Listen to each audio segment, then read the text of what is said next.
Thank God, this incredible HFY masterpiece found you today. Witness the legend starting now. Look, I have been working as a trade compliance officer for the Colothian Commerce Guild for 73 cycles now, and I have seen my fair share of pompous, self-important gatherings, but nothing, absolutely nothing compared to the annual Galactic Summit held at the Zentari Imperial Palace on Coronax Prime. The hall itself was obscene, seriously, columns made entirely of compressed starlight, floors so polished you could see your reflection judging you for even standing there, and chandeliers that cost more than some planet's entire gross domestic product.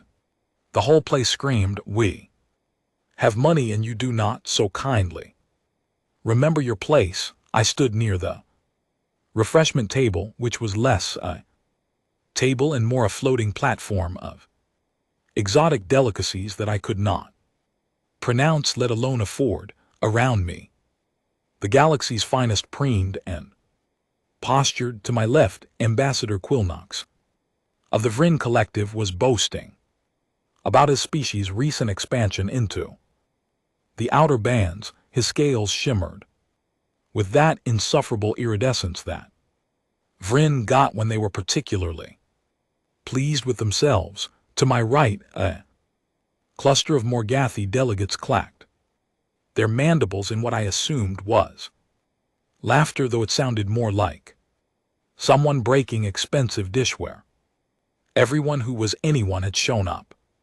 The Draxian Consortium sent their High Chancellor. The Pleiadian Union sent 3 representatives because apparently one ego was not enough. Even the reclusive Sithrak Collective Music sent an observer who spent most of their time hovering in a corner, literally, because they had no legs. And then there was Princess Valora. Oh boy, where do I even start with her? Princess Valora of the Zentari Empire swept through the hall like she owned it. Well, technically her father did, but she carried herself like she had personally conquered every star system in attendance. Her skin had that characteristic Zentari purple-silver shimmer, and GT music, and GT, and her ceremonial robes probably violated several conservation laws with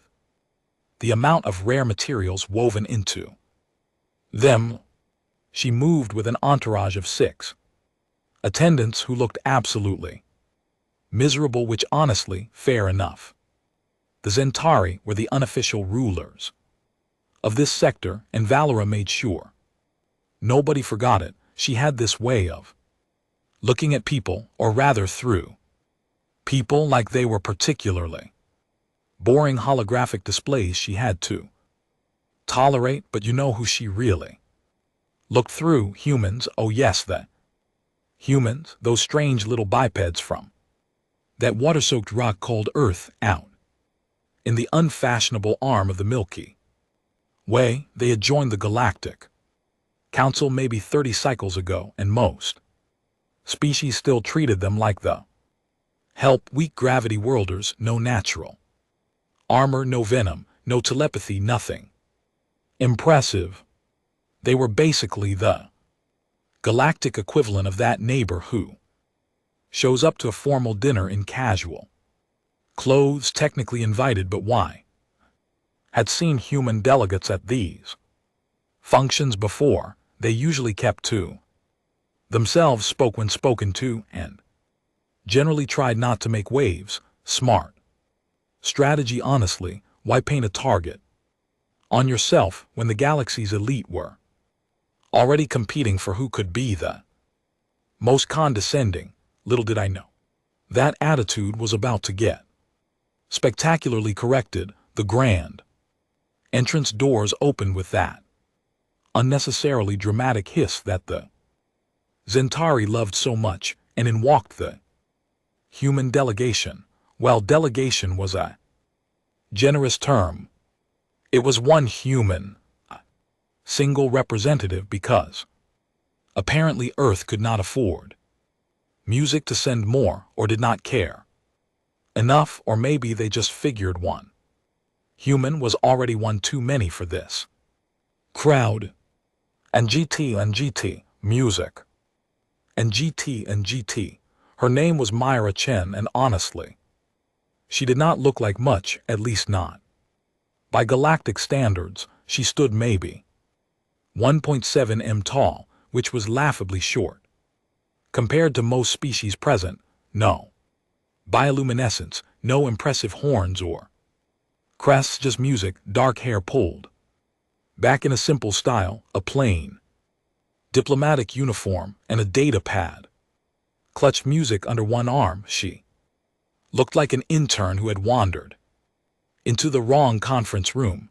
The reaction was immediate and predictable. And GT, music. And GT, conversation did not stop exactly, but it shifted.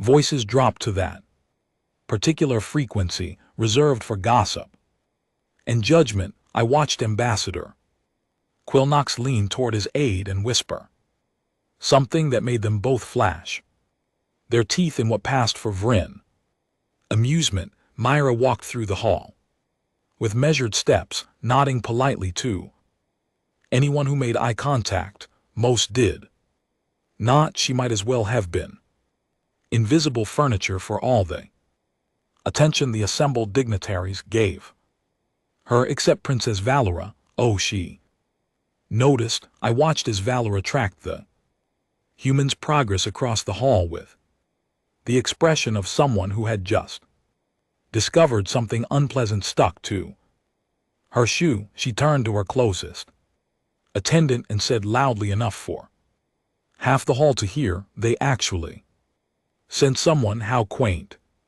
I suppose even the charity cases deserve music representation." Her entourage laughed. That awful sycophantic laughter that court followers perfect over years of practice. Myra's expression did not change. She found a spot near one of the outer columns, away from the main clusters of delegates. Smart positioning, actually, close enough to be present, far enough to avoid trouble. She pulled up her data pad and began reviewing something, apparently content, to wait for the formal proceedings to begin. But Valora was not done. The princess drifted closer to where Myra stood, her entourage following like remora fish. She did not address the human directly. That would be beneath her. Instead, she spoke to her attendants while standing close enough for Myra to hear every word. "I heard humans require 16 hours of unconsciousness every cycle just to function. 16 hours. Can you imagine being so inefficient? And they eat by grinding up organic matter with calcium deposits in their mouths. Absolutely primitive." One of her attendants tittered nervously. Another made a show of examining their claws. Myra kept her eyes on her data pad. Her jaw tightened slightly, just slightly, but she said nothing. "And their planet," Valora continued, warming to her subject, "is mostly water, 70%. And GT, music. And GT, what kind of species covers their home world in undrinkable liquid and then complains about resource scarcity?" I felt uncomfortable watching this, which was surprising because I generally did not care about diplomatic squabbles, but there was something about the casual cruelty, the public humiliation, that felt wrong even by summit standards. Myra finally looked up from her data pad. She met Valora's eyes for exactly 2 seconds, then returned to her work without music saying a word. Somehow that silence felt more powerful than any response could have been. Valora's face Flushed a deeper purple, she was not used to being ignored. She opened her mouth to say something else, something probably even more cutting, when the ceremonial gong sounded. The formal summit was about to begin. Everyone started moving toward the assembly chamber, and that is when it happened. The corridor leading to the assembly chamber was wide enough to fit a small transport vehicle, but somehow, with hundreds of delegates funneling through, it became a bottleneck of egos and expensive robes. I was maybe 10 behind when it happened, close enough to see everything, too far away to do anything about it. Not that I would have. I value my job, thank you very much. Myra was walking along the right side of the corridor, keeping to herself still, reviewing something on her data pad. Princess Valera was holding court in the center, her entourage spread around her like a living barricade, forcing other delegates to navigate around them. The princess changed direction suddenly. No warning, no acknowledgement that other beings existed in her vicinity. She just turned, and her trajectory put her directly in line with Myra. They collided, not hard, just a brush of shoulders. Myra stumbled slightly, her data pad slipping from her grip and clattering to the polished floor. "Oh," Myra said immediately, bending down to retrieve it. "Excuse me, I did not see." She did not get to finish. Valera's hand shot out palm first and shoved Myra squarely in the shoulder, hard, the kind of shove you give someone when you want them to know they are beneath your notice. Myra staggered backward, catching herself against the wall. Her data pad skidded across the floor, stopping at the feet of a shocked Morgathi delegate.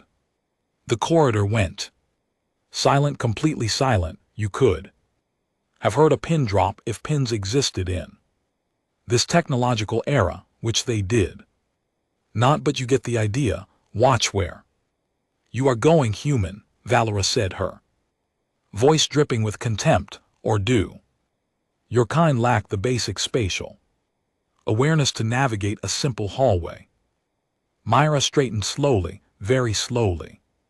She brushed off her uniform with deliberate care, then walked over to retrieve her data pad from the Morgathi delegate, who handed it to her with visible discomfort. "My apologies, Princess," Myra said, her voice level and professional.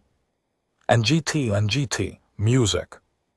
And GT, it was an accident, an accident," Valera repeated, as if the word tasted foul. An accident is when two equals momentarily occupy the same space.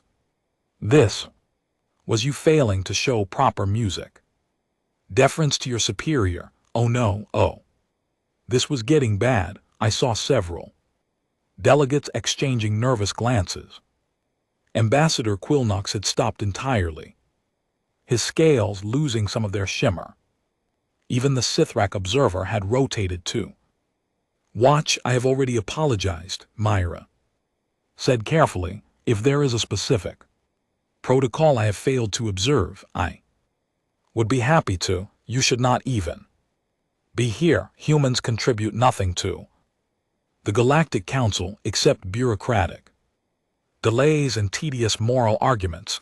You are a drain on resources, a waste of translation bandwidth, and an embarrassment to civilized species."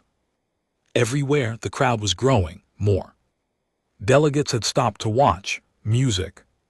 Some looked entertained.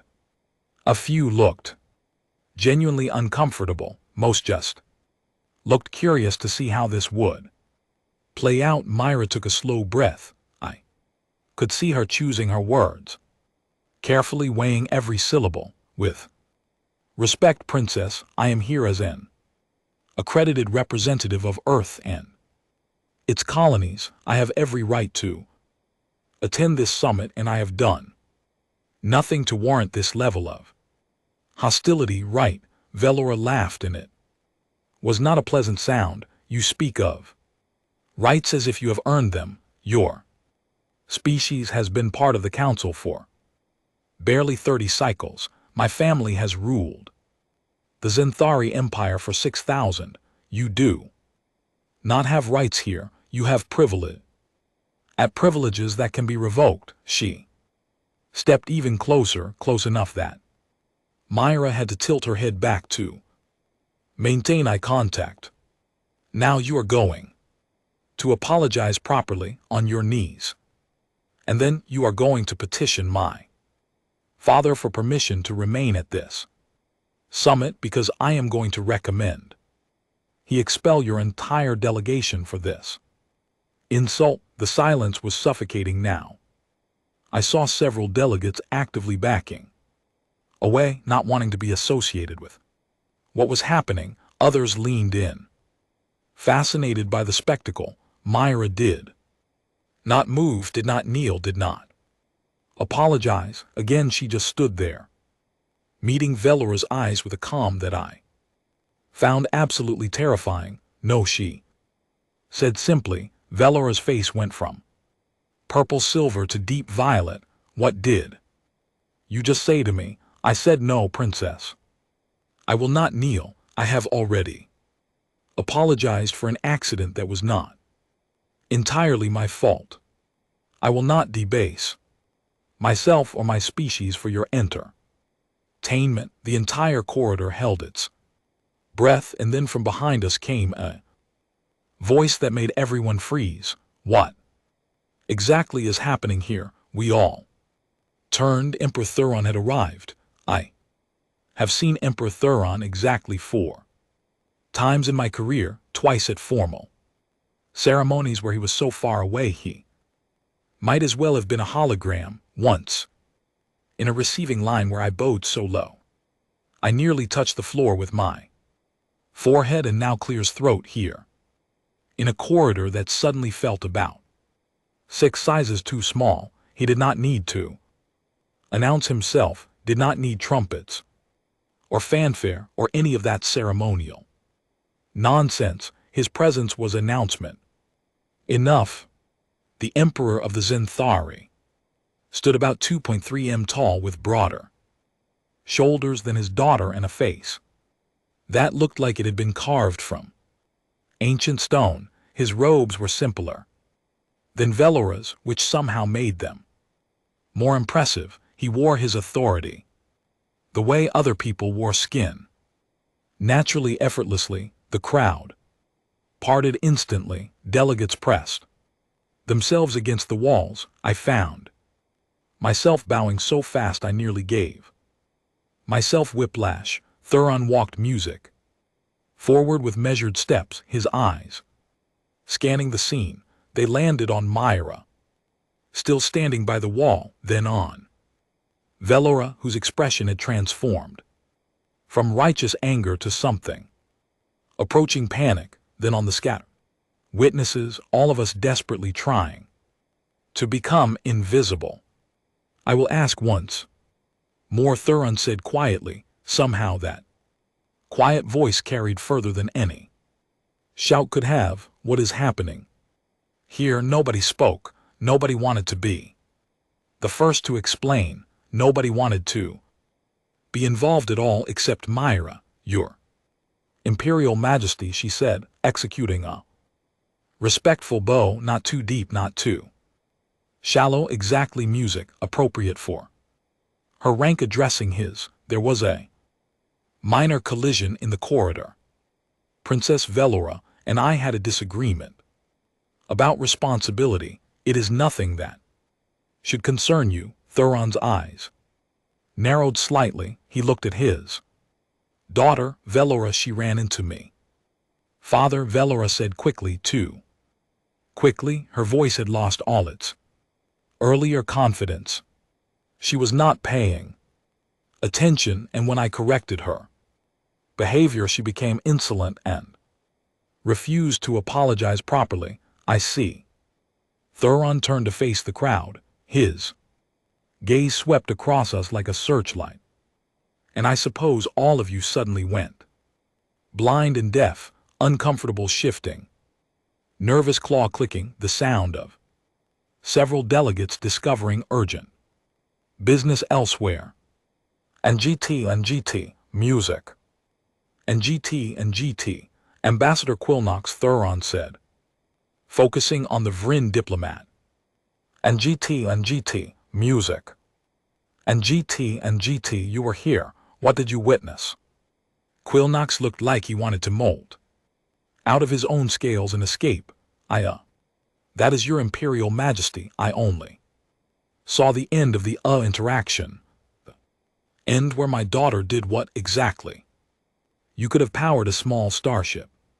With the tension in that corridor, Quilnox's scales flickered between colors. The princess made physical contact with the human representative. Your Majesty, a push after a collision that appeared from my limited vantage point to be possibly, perhaps mutual. In causation, Thuron's expression did not change. Physical contact, a push. After a mutual collision, he turned to another delegate, a Pleiocene Union member. Do you concur with this assessment? The Pleiocene delegates. 3 eyes blinked in sequence. Yes. Your Imperial Majesty, that is accurate. And was my daughter injured in this collision? No, Your Majesty. Was the human injured? No. And GT, music. And GT, Your Majesty. So my daughter initiated physical violence against an accredited diplomatic representative over a minor accident in a crowded corridor. It was not a question, it was a statement, a damning, inescapable statement. Velora's face had gone pale. Father, she was disrespectful. She did not show prop. Silence, one word. And GT, music. And GT, just one, but Velora's mouth snapped shut like she had been struck. Thuron walked slowly toward Myra. Every step was deliberate, every movement calculated. The entire corridor held its breath. He stopped directly in front of her. Myra tilted her head back to meet his eyes, and I had to give her credit. She did not flinch, did not look away. And GT, music. And GT just waited.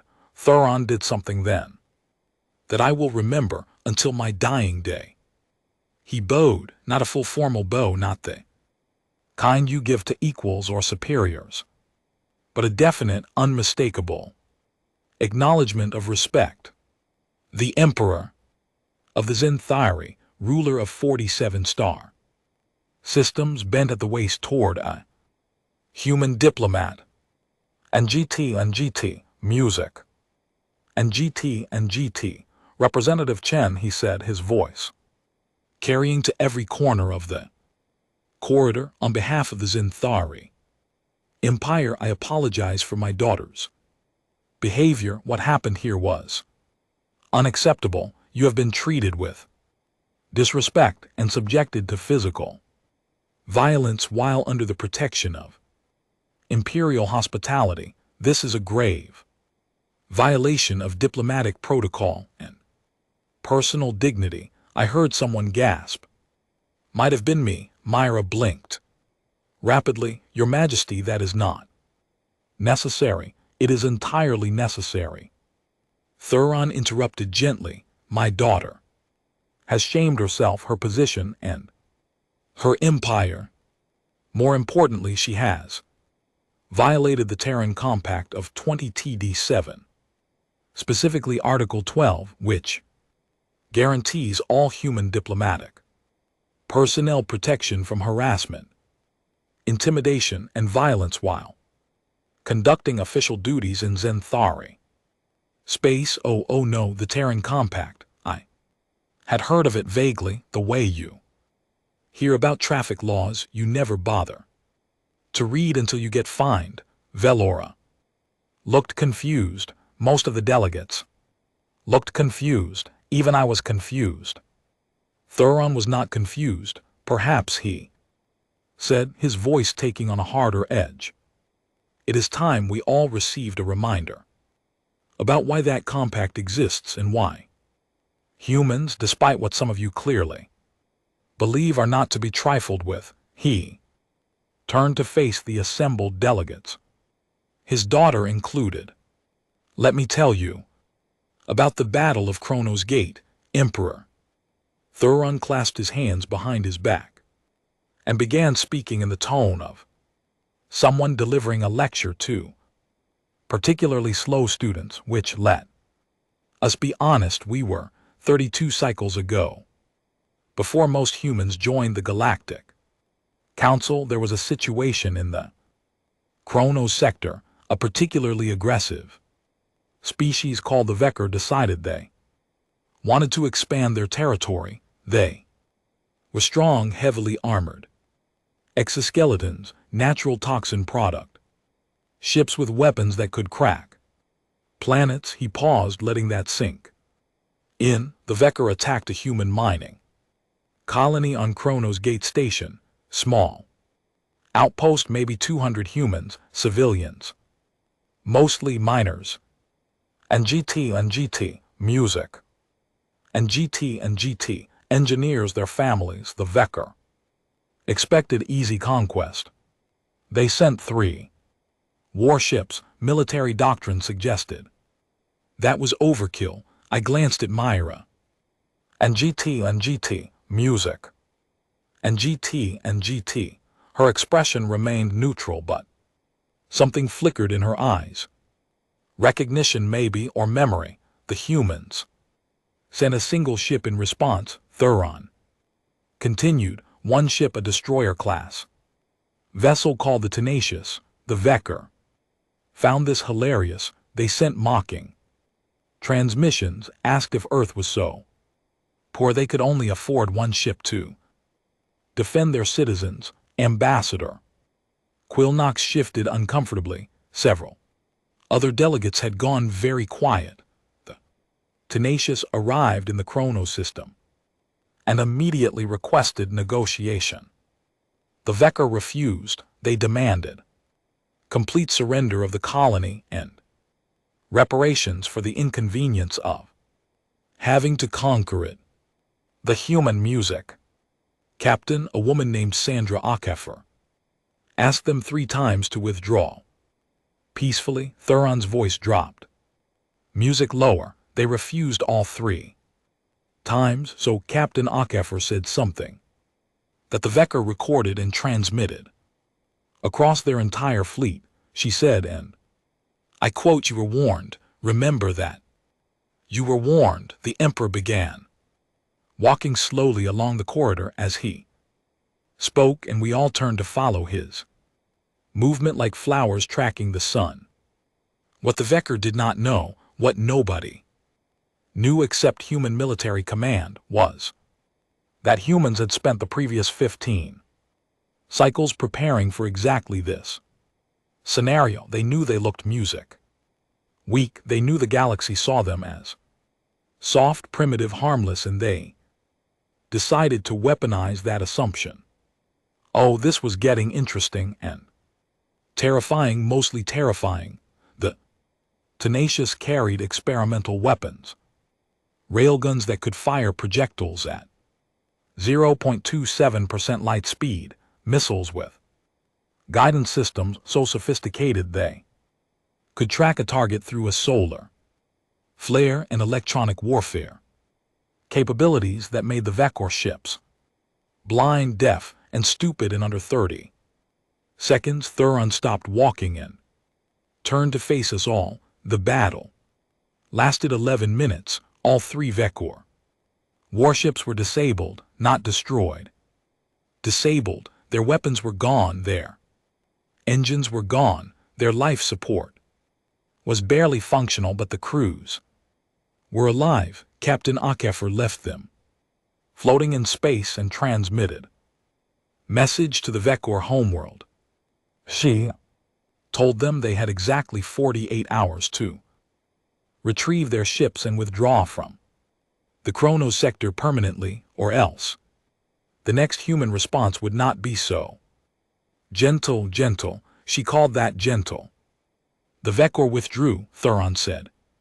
Simply, they have not bothered human space since, and do you know what the interesting part is? Nobody answered.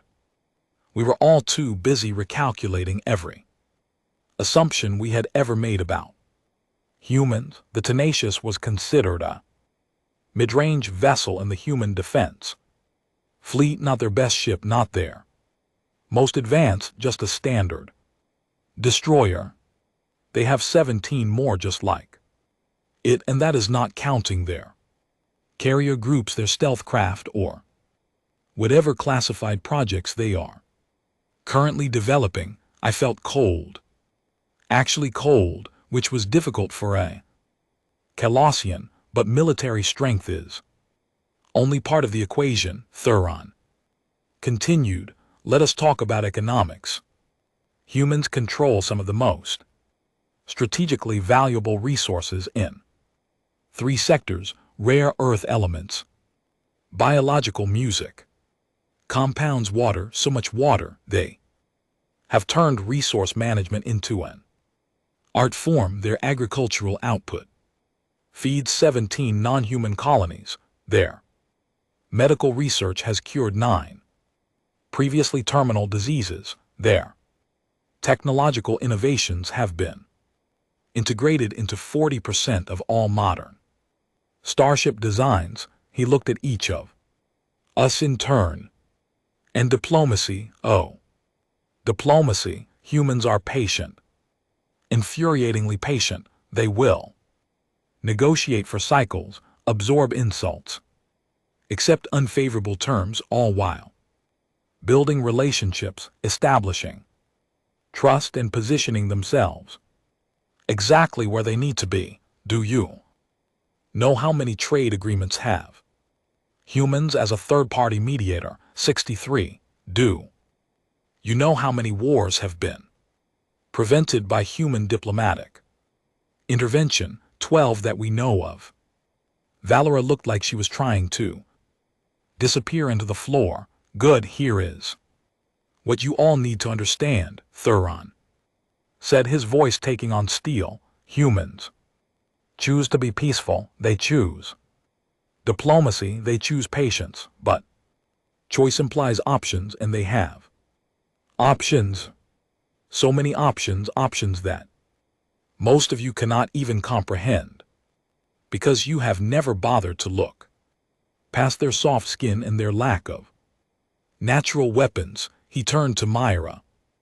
Representative Chen's presence here is not charity, it is not a courtesy, it is a strategic necessity. Earth and its colonies represent the 3rd largest economy in the Council. They provide critical resources, military support, and diplomatic stability. The Terran Compact exists because we need them more than they need us, and anyone who forgets that is a dangerous fool.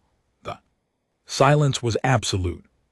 My daughter, Thuron said, finally looking at Valora, is a dangerous fool, and she will learn better. Emperor Thuron turned to his daughter with the expression of someone who had just discovered mold growing in their personal quarters. Valora, you will issue a formal written apology to Representative Chen, to the Earth Diplomatic Corps, and to the Galactic Council. You will attend mandatory diplomatic protocol training for the next 6 cycles. You will personally review every human trade agreement, defense treaty, and cultural exchange program currently in effect, all 743 of them, and you are barred from attending any diplomatic function until I personally certify that you understand why what you did today was monumentally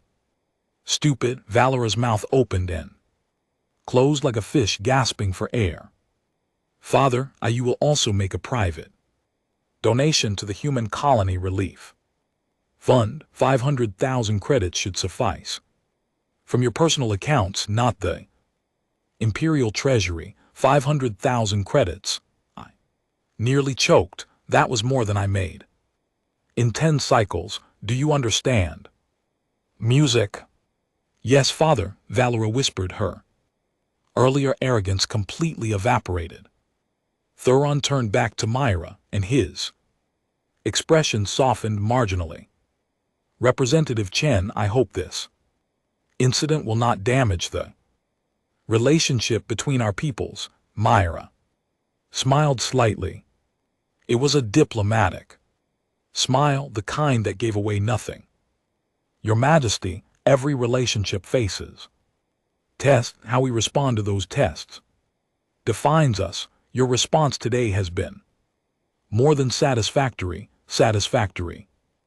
What a beautifully diplomatic way of saying adequate, but I will definitely be reporting every detail. Music of this. The summit will continue as scheduled, Thuron announced to everyone, and I expect all delegates to treat Representative Chen with the respect her position demands. Is that understood? A chorus of yes. Your Imperial Majesty echoed through the corridor. Thuron nodded once, then swept away, his guards falling in behind him.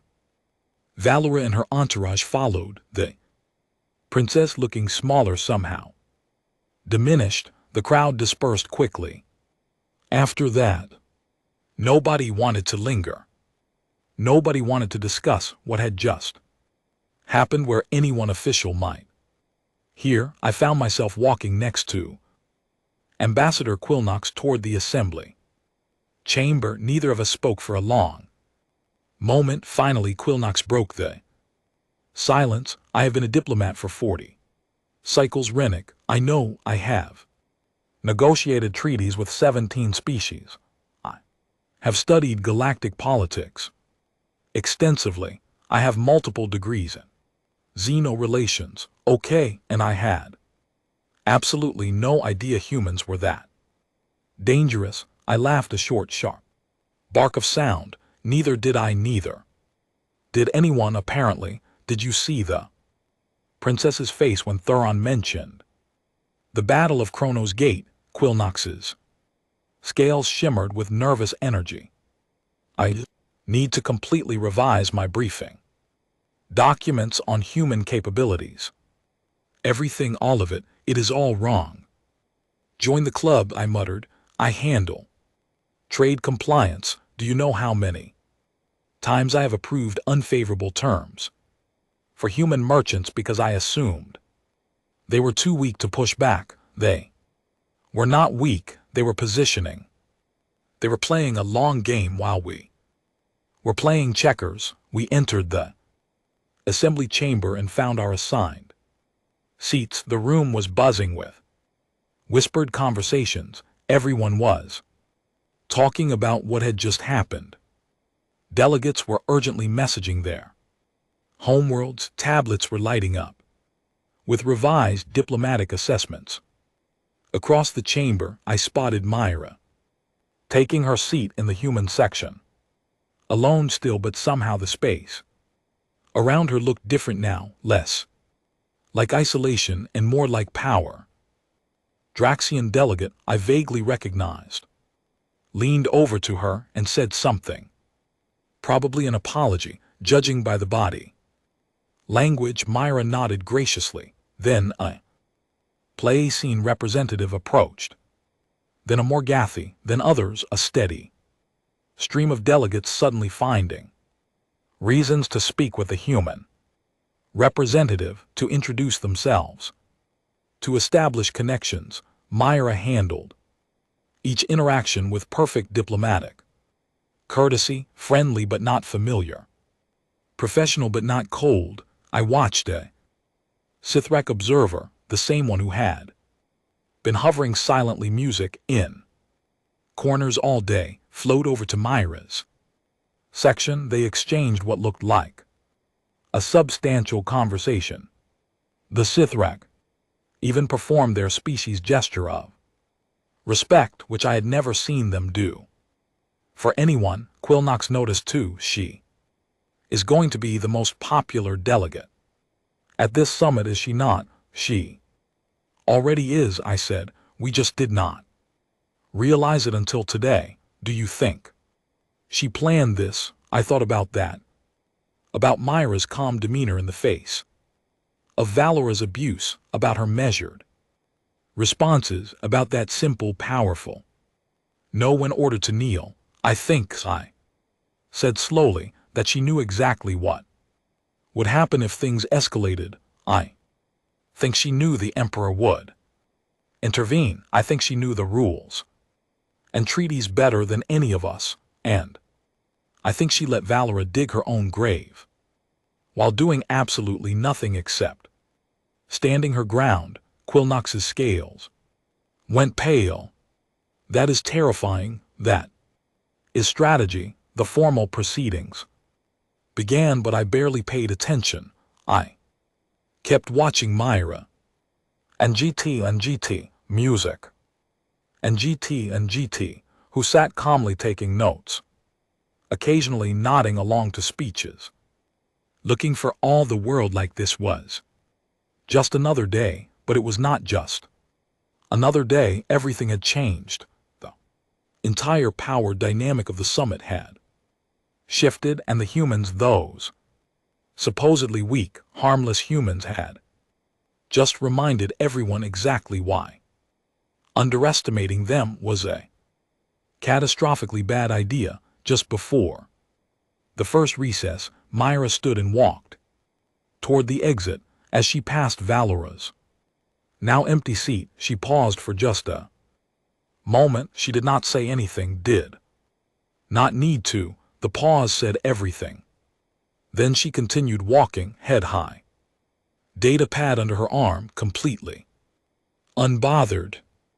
And GT, music, and GT. I realized I was smiling.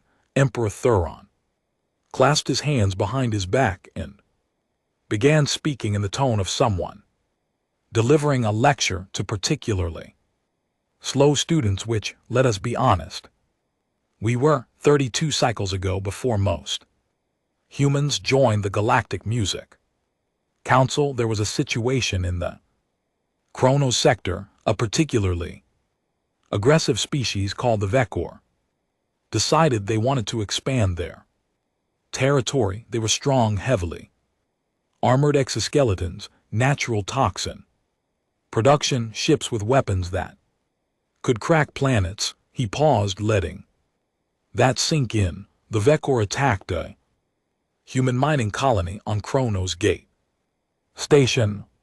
Small outpost, maybe 200 humans, civilians mostly, miners, engineers, and GT, music, and GT, their families.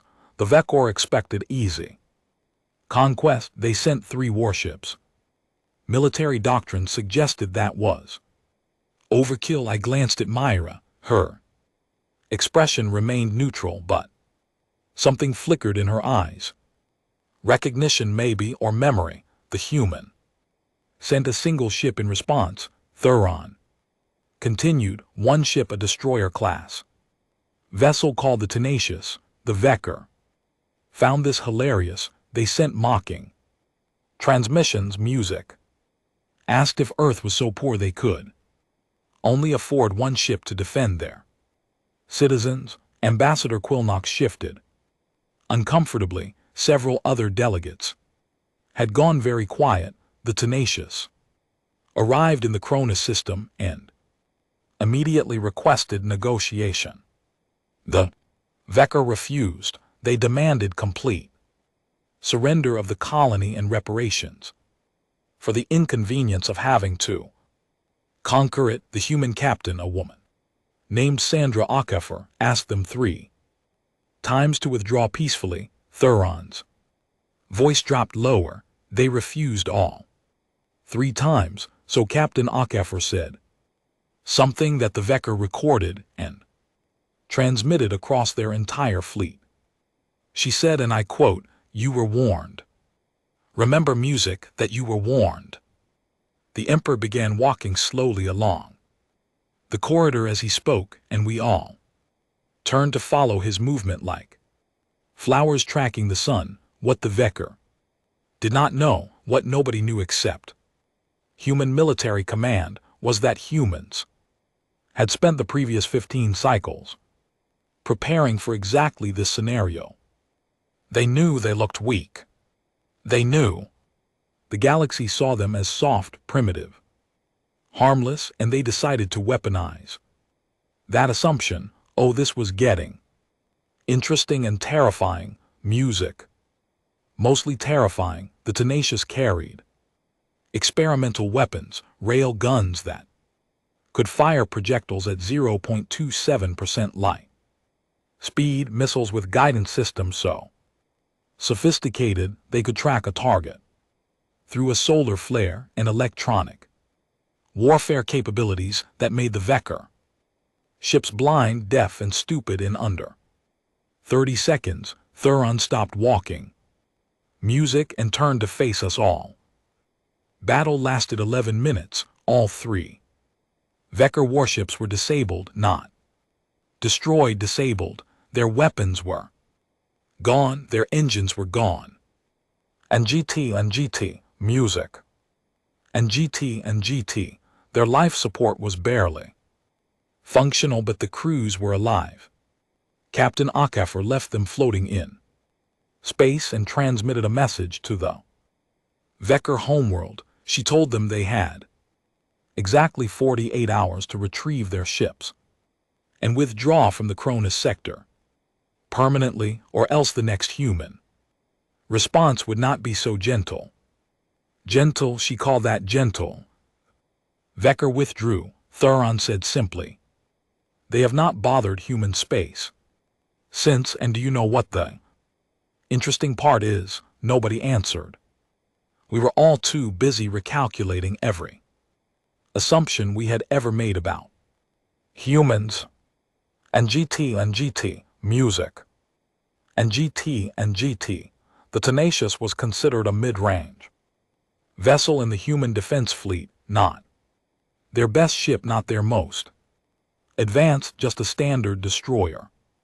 Music, they have 17 more just like it, and that is not counting their carrier groups, their stealth craft, or whatever classified projects they are currently developing. I felt cold, actually cold, which was difficult for a Calothi, but military strength is only part of the equation. Thuron continued, "Let us talk about economics. Humans control some of the most strategically valuable resources in 3 sectors: rare earth, elements, biological compounds, water. So much water they have turned resource management into an art form. Their agricultural output feeds 17 non-human colonies. Their medical research has cured 9 previously terminal diseases. Their technological innovations have been integrated into 40% of all modern starship designs." He looked at each of us in turn. And GT, music. And GT, and diplomacy. Oh, diplomacy. Humans are patient, infuriatingly patient. They will negotiate for cycles, absorb insults, accept unfavorable terms, all while building relationships, establishing trust, and positioning themselves exactly where they need to be. Do you know how many trade agreements have humans as a third party mediator? 63. Do you know how many wars have been prevented by human diplomatic intervention? 12 that we know of. Valera looked like she was trying to disappear into the floor. Good, here is what you all need to understand, Thuron said, his voice taking on steel. Humans choose to be peaceful, they choose diplomacy, they choose patience, but choice implies options, and they have options. So many options that most of you cannot even comprehend. because you have never bothered to look past their soft skin music and their lack of natural weapons. He turned to Myra, Representative Chen's presence. Here is not charity, it is not a courtesy, it is a strategic necessity. Earth and its colonies represent the third largest economy in the Council. They provide critical resources, military support, and diplomatic stability. The Terran Compact exists because we need them more than they need us, and anyone who forgets that is a dangerous fool. The silence was absolute. My daughter, Thuron said, finally looking at Valora, is a dangerous fool, and she will learn better. Emperor Thuron turned to his daughter with an expression that could freeze supernovas. Valora, you are hereby removed from all diplomatic functions for the remainder of this summit. You will return to your quarters and compose a formal written apology to Representative Chen, which will be submitted to the Council records. You will also complete a comprehensive study of the Terran Compact, the history of human integration into the Council, and the economic implications of Earth's participation in galactic trade. I expect a 50,000-word analysis on my desk. Within 10 cycles, Valora's mouth opened and closed like a suffocating fish. Father, please. I furthermore, Thuron continued, ignoring her completely. You are removed from the Succession Consideration Committee until such time as you demonstrate basic diplomatic competence. Your allowance is suspended. Your personal staff is reduced to 2 attendants, and you will personally deliver your written apology to Representative Chen in front of the full Council Assembly tomorrow morning.